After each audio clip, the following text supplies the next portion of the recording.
बिस्मिल्लाहिर्रहमानिर्रहीम। अस्सलाम वालेकुम डियर स्टूडेंट्स, होपफुली आप सब खैरियत से होंगे। हम डिस्कस कर रहे हैं चैप्टर नंबर 2 और आज का जो हमारा टॉपिक है वो है Bohr atomic model and it's applications. ठीक है, सबसे पहले बात कर लेते हैं बोहर एटॉमिक मॉडल की। जिस तरह से इससे पहले हमने डिस्कस किया था different models like Rutherford atomic models और डाल्टन थ्योरी, इसी तरह से आफ्टर दैट एटम के स्ट्रक्चर पे बेस किया हुआ बोहर मॉडल जो है वो बोहर ने दिया था। ठीक है, बोहर ने प्रेजेंट किया था, नील बोहर ने प्रेजेंट किया था। ठीक है, गोल्ड फॉइल एक्सपेरिमेंट जो रदरफोर्ड ने प्रपोज किया था, आपको याद होगा हमने जब रदरफोर्ड का एक्सपेरिमेंट पढ़ा था तो उसमें हमने देखा था कि उन्होंने पूरा एक्सपेरिमेंट परफॉर्म किया था बाय यूजिंग गोल्ड फॉइल। ठीक है, तो उसके बाद बोहर ने एक प्लानिटरी मॉडल दिया था एटम के बारे में। उस प्लानिटरी मॉडल में जो बोहर है उन्होंने क्या बताया था कि एटम जो है वो जस्ट लाइक सोलर सिस्टम की तरह है। ठीक है, मतलब एटम की एग्जाम्पल जो है वो सोलर सिस्टम जैसी ही है, ये एटम जो है वो सोलर सिस्टम जैसा ही है। ठीक है, जैसे सोलर सिस्टम में सन के गिर्द प्लैनेट्स रिवॉल्व कर रहे होते हैं, इसी तरह से एटम जो है उसके अंदर सेंट्रल न्यूक्लियस होता है जो कि सन के तौर पे काम करता है, यानी कि वो सेंट्रल पार्ट होता है जैसे सोलर सिस्टम में सन होता है और उसके गिर्द प्लैनेट्स यानी कि इलेक्ट्रॉन्स लाई कर रहे होते हैं। ठीक है, और वो इलेक्ट्रॉन्स रिवॉल्व कर रहे होते हैं अराउंड दैट न्यूक्लियस। ठीक है, इन अ फिक्स सर्कुलर ऑर्बिट्स। ये डायग्राम यहाँ पे आपको बताई गई है, इसमें ये शो किया गया है कि ये जिस तरह से एक सोलर सिस्टम है जिसमें सेंट्रल सन है और उसके डिफरेंट प्लैनेट्स फिक्स्ड ऑर्बिट में रिवॉल्व कर रहे हैं, इसी तरह से ये एक एटम का स्ट्रक्चर है जिसमें सेंट्रल न्यूक्लियस है और सेंट्रल न्यूक्लियस के गिर्द इलेक्ट्रॉन्स जो हैं वो स्पेसिफिक ऑर्बिट्स में यानी कि शेल्स में रिवॉल्व कर रहे होते हैं। ठीक है, लेकिन ये रिवोल्यूशन जो है वो स्टेबल नहीं होता, ये रिवोल्यूशन जो है वो अनएक्सपेक्टेड होता है। ठीक है, यानी कि इलेक्ट्रॉन्स कॉन्टीन्यूसली रिवॉल्व कर रहे होते हैं, हायर से लोअर और लोअर से हायर शेल की तरफ मूव कर रहे होते हैं, जंप कर रहे होते हैं। ठीक है, Any particle in a circular orbit would undergo acceleration. Particles जो है वो continuously move कर रहे होते हैं। ठीक है, during acceleration charged particles would radiate energy.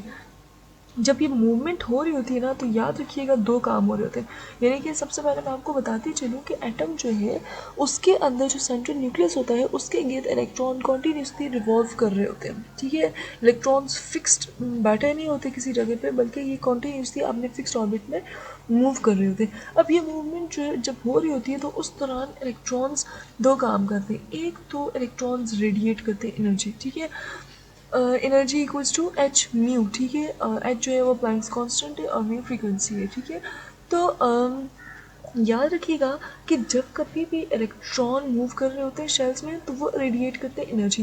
Radiate करना एनर्जी का मतलब है कि रिलीज़ करते हैं एनर्जी। यहाँ पे आपको डायग्राम में नज़र आ रहा है एरो से कि इलेक्ट्रॉन के पास जो एनर्जी होती है ना वो क्या कर देते हैं, बाहर रिलीज़ कर देते हैं। ठीक है, thus the revolving electron would lose energy and finally fall into the nucleus। और याद रखिएगा कि जब कभी भी इलेक्ट्रॉन एनर्जी रिलीज करता है ना तो वो हायर से लोअर ऑर्बिट की तरफ आता है। फॉर एग्जांपल ये एक इलेक्ट्रॉन है जो कि फोर्थ शेल में प्रेजेंट है, अगर ये इलेक्ट्रॉन यहाँ से एनर्जी रिलीज करेगा तो ये कहाँ जाएगा, ये जंप करके लोअर ऑर्बिट की तरफ आएगा। ठीक है, क्यों, क्योंकि याद रखिएगा हर ऑर्बिट की अपनी अपनी एनर्जी होती है। फॉर एग्जांपल ये फर्स्ट शेल है, ये सेकंड शेल है, ये थर्ड शेल है, ये फोर्थ शेल है, तो हर शेल की अपनी अपनी एनर्जी है।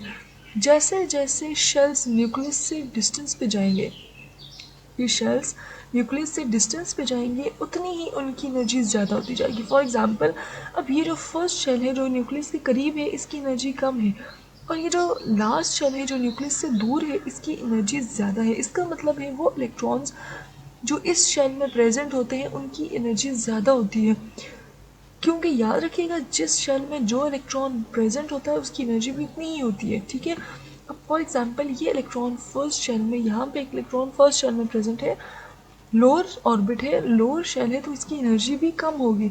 लेकिन दूसरी तरफ ये एक इलेक्ट्रॉन है जो हायर शेल में प्रेजेंट है, हायर एनर्जी शेल में प्रेजेंट है, तो इसकी एनर्जी भी ज़्यादा होगी।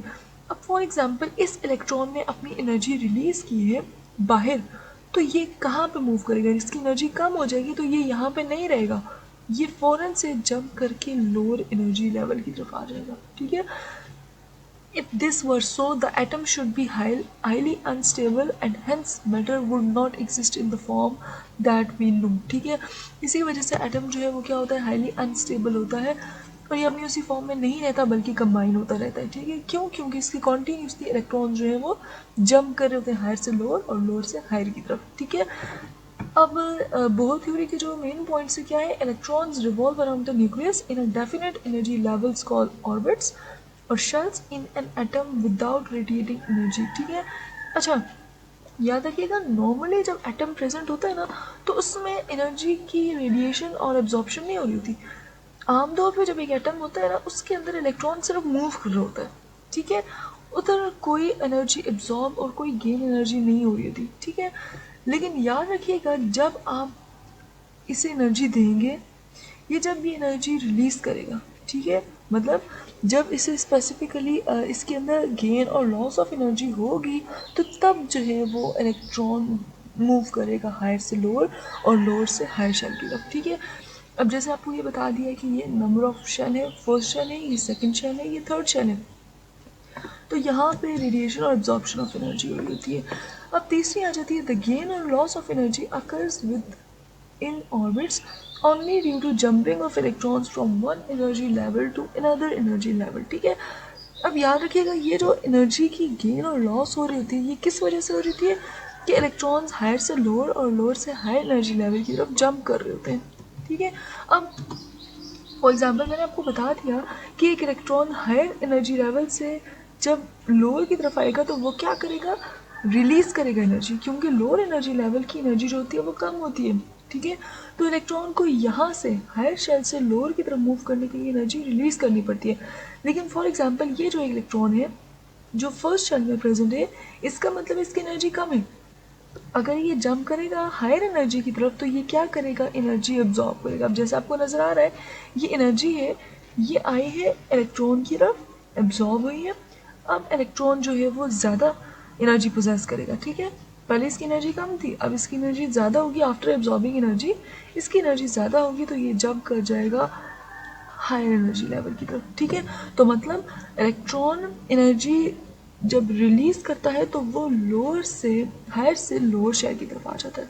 इलेक्ट्रॉन एनर्जी जब रिलीज करता है तो वो हायर से लोअर की तरफ आ जाता है, लेकिन वही इलेक्ट्रॉन जब एनर्जी एब्जॉर्ब करेगा तो वो लोअर से हायर की तरफ चला जाएगा। ठीक है, यानी कि एनर्जी रिलीज हुई तो हायर से लोअर और एनर्जी एब्जॉर्ब हुई तो लोअर से हायर शेल की तरफ चला जाएगा। ठीक है, okay. The angular momentum mvr of an electron is equals to nh divided by 2 pi। ठीक है, अब ये जो एंगुलर मोमेंटम होती है, आपको पता है ना product of mass and velocity is known as momentum. अब जो एंगुलर मोमेंटम होती है जिससे हम क्या कहते हैं, mvr equals to mvr of an electron equals to nh divided by 2 pi. ठीक है, 2 पाई जो है वो रेडियस होता है सर्कल का, ऑब्वियसली उसमें रिवोल्यूशन आ जाती है और साथ में एनर्जी आ जाती है। ठीक है, the angular momentum of N orbit depends upon its quantum number and कौन से शेल की बात हो रही है। ठीक है, देखिए याद रखिएगा ना, अब हर शेल की अपनी अपनी एनर्जी होती है। ठीक है, अब यहाँ पे उसी एनर्जी की बात की जा रही है कि वो जो एंगुलर मोमेंटम है या वो जो एनर्जी होती है वो किस पे डिपेंड करती है, वो शेल पे डिपेंड करती है कि आया शेल कौन सा है। ठीक है, फर्स्ट शेल की अपनी एनर्जी होती है, सेकंड शेल की अपनी एनर्जी होती है, थर्ड शेल की अपनी एनर्जी होती है। ठीक है, तो ये इसका फॉर्मूला क्या बनता है, angular momentum mvr equals to nh divide by 2 pi where n equals to 1 2 3 and 4। ठीक है, तो ये आ जाता है बोहर थ्योरी और उसके मेन पॉइंट्स कि बोहर ने क्या बताया था, किसके बारे में, एटम के बारे में, एटम के स्ट्रक्चर के बारे में और रिवोल्यूशन ऑफ इलेक्ट्रॉन के बारे में। ठीक है, तो फिर आप सबको क्लियर हो गया होगा। अगर कोई कंफ्यूजन है तो आप मुझसे पूछ सकते हैं। Thank you.